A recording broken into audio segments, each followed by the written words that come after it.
Olá a todos e a todas, eu sou a professora Ana Carolina de Oliveira Salgueiro de Moura, da Unipampa, campus Dom Pedrito, e estou gravando esse vídeo pela Diretoria de Educação à Distância, também na Unipampa.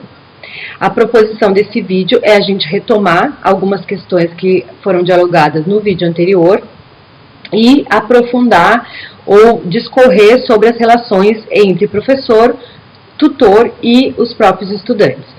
Então, no artigo que eu indiquei para leitura, que é a formação docente para atuar na EAD, vocês conseguiram ver que a gente faz uma discussão sobre a questão de que a nossa própria formação, ela foi predominantemente presencial. E possivelmente a formação dos alunos com os quais nós vamos trabalhar também teve a predominância na educação presencial.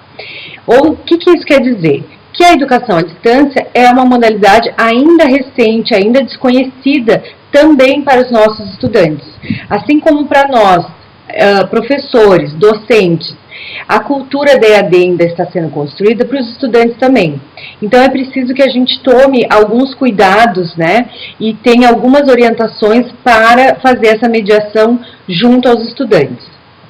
Então, o artigo, apesar dele estar focado, centrado na formação docente, a gente pode pensar naqueles 4 aspectos, né, os aspectos pedagógicos, os aspectos da linguagem, os afetivos e os tecnológicos, também como forma da gente fazer a mediação com os estudantes.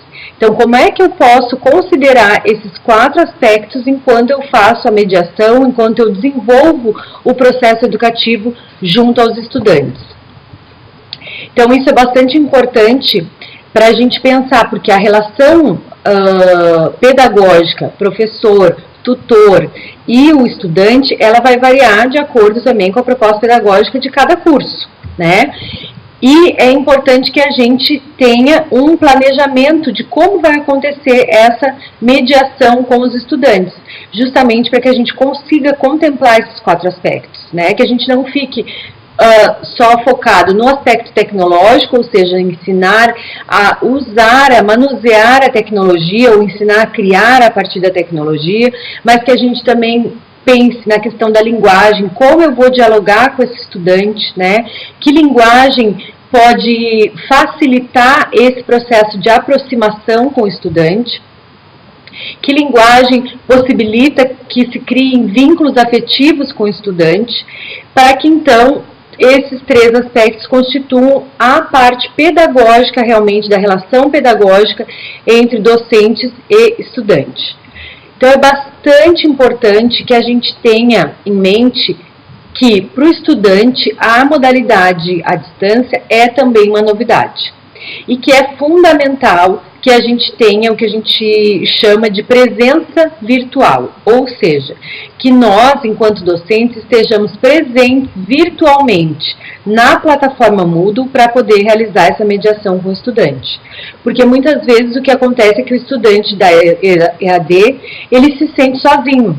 Algumas vezes ele se sente desamparado, até porque alguns recursos do Moodle não oferecem um feedback logo dizendo se a pessoa leu ou não leu a mensagem, se viu ou não viu a postagem, se está ok ou não a atividade. Então é preciso que nós coloquemos voz ali no Moodle, ou seja, que nós respondamos aos nossos estudantes assim que a gente visualiza alguma nova atividade. Então, a orientação geral é que a gente não se afaste da plataforma por mais de 24 horas, que a gente esteja ali presente e que a gente se comunique com o estudante, ou seja, que a gente dê o feedback a ele, ou seja, responda as mensagens deles, as dúvidas, as atividades, ainda que a gente não se debruce sobre a atividade realizada para realizar realmente um feedback completo. A gente pode colocar mensagem do tipo, vi que você postou atividade, tal dia, né, ou até tal dia, vou fazer a leitura com calma e vou te dar então um retorno com a sua avaliação ou com a sua dúvida. Uma questão interessante também é justamente o uso do vídeo, né? Até por isso que eu resolvi gravar os vídeos para vocês. Então, estou usando o recurso de vídeo do meu computador pessoal e depois publiquei no YouTube e compartilhei no Moodle, para vocês verem que é possível a gente fazer um vídeo com ferramentas, né, e recursos mais simples, mas que para que o estudante conheça a nossa voz, escute a nossa voz, conheça o nosso rosto e para procurar criar essa relação de mais proximidade com o estudante.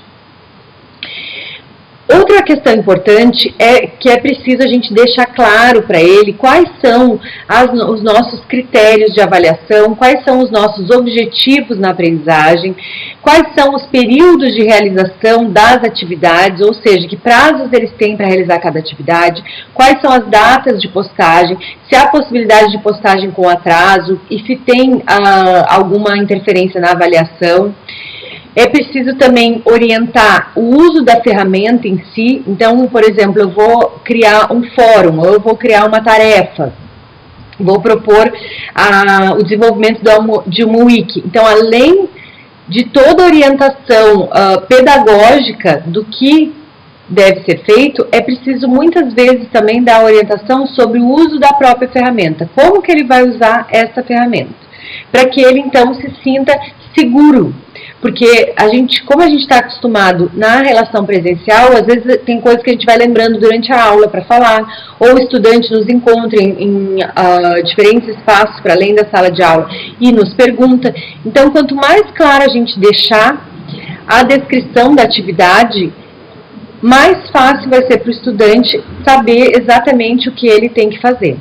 Então, por exemplo, vou criar uma tarefa, né? Quantas páginas tem que ser essa tarefa? Qual é o tamanho da fonte? Qual a fonte? Quero citação? Essa tarefa está relacionada a um texto ou não está? Enfim, esses detalhes são bastante importantes a gente deixar claro para o estudante. E retomando a questão do feedback, uma outra questão também que vale a pena a gente falar é justamente que no vídeo anterior eu comentei sobre a importância dessa docência coletiva, né, da integração entre professores e tutores. Então, o tutor à distância, sendo responsável pelo feedback e avaliação dos estudantes, é interessante que o professor converse com essa equipe de tutores sobre como fazer esse feedback, como dar, né, que tipo de retorno é possível ou é necessário dar aos estudantes sobre cada uma das atividades, de acordo com a especificidade de cada atividade. Por quê? Para que não venha a acontecer o caso do professor, por exemplo, discordar da forma de avaliação do tutor. E aí acabar, de alguma maneira, desautorizando o papel docente do tutor. Então, existem relatos, né, que já aconteceram em cursos, não aqui na Unipampa, que a EAD ainda é bastante recente, mas de tutores que se sentem muitas vezes desautorizados ou desvalorizados no seu processo pedagógico, porque o professor acaba não entendendo essa concepção da docência coletiva, né, e do quanto é importante essa integração entre professor e tutor. Então, esses são alguns lembretes do que é importante a gente tomar cuidado, né, ou deixar claro na nossa relação com os estudantes. Também é interessante, como fica como sugestão, ao fazer o planejamento, então, da disciplina, do componente, das atividades, se criar, por exemplo, uma tabela, né, com o número de tópicos que vai ter ali naquele componente, que é como é dividido o Moodle, e aí mencionar o tema daquele componente, daquele tópico, quais são as atividades que vão ser realizadas, ou seja, as atividades disponíveis no Moodle, se é tarefa, se é fórum, se é wiki, se é lição, e também quais os recursos que o professor vai disponibilizar, se é texto, se é vídeo, né, que tipo de material o professor vai disponibilizar. Por quê? Em que isso nos ajuda? Nos ajuda a variar o material que nós vamos estar disponibilizando e o material que vai fazer, então, o diálogo e vai contribuir com o processo do aprender do estudante.